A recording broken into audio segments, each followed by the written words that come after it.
कभी कभी मैं ये सोचता हूँ कि अगर आज के ज़माने में सोशल मीडिया नहीं होता तो ये ज़माना बहुत सारी चीज़ों को छुपा लेता।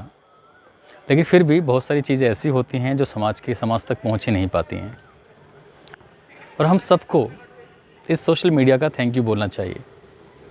अभी नरेंद्र मोदी जी की बात करें तो मोदी जी को जब तक सोशल मीडिया ने आगे बढ़ाया तब तक सोशल मीडिया उनके लिए बहुत अच्छा था, और जिस दिन सोशल मीडिया ने उनकी कुछ बातें सच्चाई सामने लानी शुरू कर दी, युवाओं ने अपनी मांगों के लिए रोज़गार की मांग कर दी, तो समझो सोशल मीडिया उस दिन से ख़राब हो गया। मैं बात कर रहा हूँ छत्तीसगढ़ की। अभी छत्तीसगढ़ में हाल ही में एक युवक अपने परिवार के लिए दवाई लेने जा रहा था। अचानक ही उसका सामना डीएम से होता है और डीएम उसको एक तमाचा मार देता है खींच के। ऐसे ही एक मामला त्रिपुरा का था। त्रिपुरा की राजधानी अगरतला में एक शादी समारोह चल रहा था।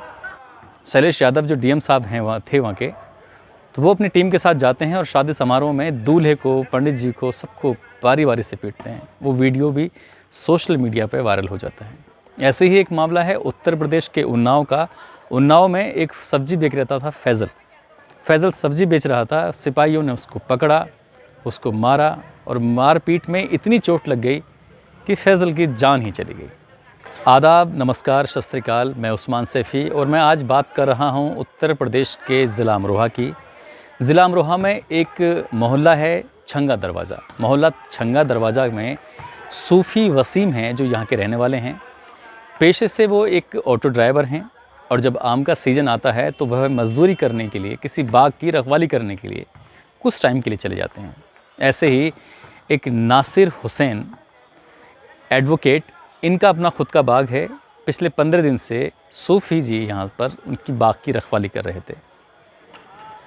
एडवोकेट नासिर का जो बाग है, उस बाग में एक छोटा सा स्विमिंग पूल है।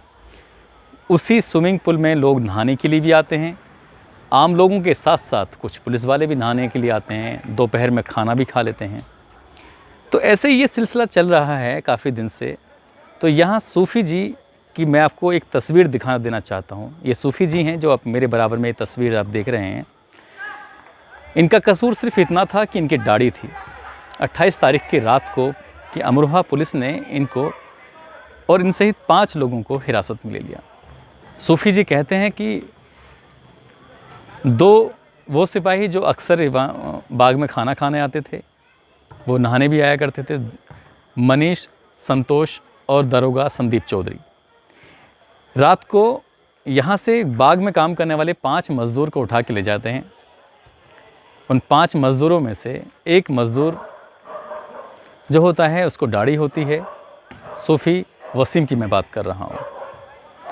उनको रात भर थाने में रखा जाता है और बेहिसाब इस कदर पीटा जाता है कि उनका कोई कसूर नहीं है। बस उनसे कहा जाता है कि तुमने जो गोकशी की है, वो गोकशी कहाँ की है, क्यों की है, जो आपकी वो गाय है या गोश्त है वो बरामद कराइए।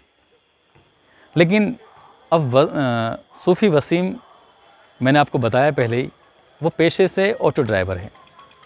अब एक ऑटो ड्राइवर ने कभी भी इस गोश्त का काम नहीं किया।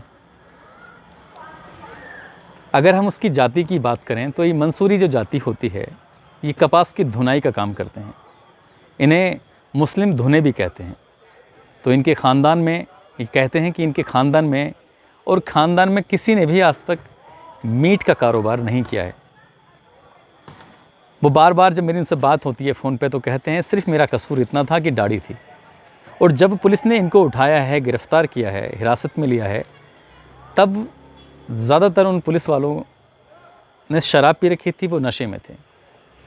रात भर उन 5 लोगों में से सूफ़ी वसीम के साथ ज़्यादा मारपीट की जाती है, और जब सुबह होती है तब तक उन पुलिस वालों का नशा भी उतर चुका होता है।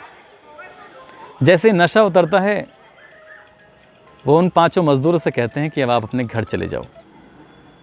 ये जानने के लिए सूफ़ी वसीम बार बार पुलिस को ये कहता है कि साहब मेरा कसूर क्या है। तो बाद में पता चलता है कि उसका कसूर मुस्लिम होना था। उसका कसूर था उसकी बड़ी दाढ़ी। दोस्तों, मैंने बात की थी छत्तीसगढ़ के सूरजपुर के डीएम साहब की, जिन्होंने एक युवक को थप्पड़ मार दिया था। मैंने बात की शुरुआत की थी त्रिपुरा के अगरतला की, जहाँ पे एक शादी समारोह में डीएम ने खूब तांडव मचाया था। कहते हैं कि एजुकेशन से इंसान का एक दायरा बढ़ जाता है, सोचने समझने की शक्ति उसकी बहुत ज़्यादा एक आम इंसान से ज़्यादा बढ़ जाती है। जब वो अपना आपा खो सकते हैं तो एक सिपाही क्यों नहीं, सिपाही तो और ज़्यादा खो सकते हैं। जो अमरोहा का मैटर की मैं बात कर रहा हूँ, सूफ़ी वसीम के साथ जो मारपीट करने वाले वो सिपाही, वो दरोगा, वो भूल गए थे कि उनको एक जिम्मेदारी वाला पद मिला हुआ है और वो वापस अपने उसी जाति वही धर्म वाली बात पर आ गए और उन्होंने इस कदर उसके साथ मारपीट की कि वो बहुत बुरी तरह से उसको मारा। हालांकि पीड़ित ने शिकायत की एसपी अमरोहा से। एसपी अमरोहा ने मामले को गंभीरता से लेते हुए 2 सिपाही और एक दरोगा संदीप चौधरी, मनीष और संतोष को फ़िलहाल सस्पेंड कर दिया है, निलंबित कर दिया है, उन्हें लाइन हाज़िर कर दिया है और लाइन हाज़िर करने के बाद उन्हें भरोसा दिलाया है कि सूफ़ी जी आपके साथ जो गलत हुआ है उसकी हम पूरी कोशिश करेंगे कि इसमें मुकदमा दर्ज कराकर आरोपियों के खिलाफ कड़ी से कड़ी कार्रवाई करें। लेकिन सवाल फिर भी वही है कि आज भी हम वही अंग्रेज़ी शासनकाल के माहौल में जी रहे हैं। जब अंग्रेज़ी शासनकाल हुआ करता था तो जो अफसरशाही होती थी उसे एक चीज़ बहुत पसंद थी कि फरियादी गिड़गिड़ाता हुआ उसके सामने आए, एकदम उकड़ू बैठता हुआ कि साहब ये हाथ जोड़ता हुआ। लेकिन आज देश को आज़ाद हुए 70 साल से ज़्यादा का समय हो गया है, लेकिन बात अंग्रेज़ी के ज़माने वाले जो अफसर थे वही आज भी वही अफसरशाही है। तो इसमें कहीं ना कहीं सरकार की अपनी एक जिम्मेदारी बनती है कि अफसरों को शत्रु वाला पाठ ना पढ़ाएं, कि वो आवाम से, जनता से शत्रुओं की तरह पेश आएँ, बल्कि एक मित्र की तरह पेश आएँ। अगर अफसर जनता से मित्र की तरह पेश आएंगे तो जाहिर सी बात है कि कोई भी व्यक्ति, कोई भी फरियादी अपनी परेशानी को उनके सामने रखेगा और न्याय की एक उम्मीद भी बनी रहेगी। साथ ही बार बार वहाँ जिक्र आता है, जो सूफ़ी कहते हैं, सूफ़ी वसीम कहते हैं कि उनकी दाढ़ी थी इसलिए उनको ज़्यादा मारा पीटा गया, उनके बाल तक खींच लिए, नोच लिए। तो ये जो एक मेंटलिटी है, जिसे कह सकते हैं कि विकृत मानसिकता है, इसको भी बदलना होगा और आवाम को एक ही चश्मे से, एक ही नज़रिए से देखना होगा, वो चाहे किसी भी जाति का, किसी भी धर्म का क्यों ना हो। अगर हम अपने देश के अलावा किसी और विदेशों की बात करें तो उनकी जो सोचने का लेवल है, तरीका है, वो हमेशा तरक्की की बात करते हैं, डेवलपमेंट की बात करते हैं। लेकिन आज भी आवाम की बात हो या अफसरशाही की बात हो, वो कहीं ना कहीं अपने जाति में, अपने धर्म में उलझ कर रह गए हैं। हमें इस जाति और धर्म के बंधन को तोड़कर इससे कहीं आगे निकलना है, सबको समान देखना है। भारतीय संस्कृति भी ये कहती है अनेकता में एकता। यहाँ अलग अलग जातियों के, अलग अलग धर्मों के लोग रहते हैं, लेकिन यहाँ की सबसे बड़ी विशेषता है अनेकता में एकता। तो ये एकता बनी रहनी चाहिए, सबको समान भाव से देखिए। धन्यवाद।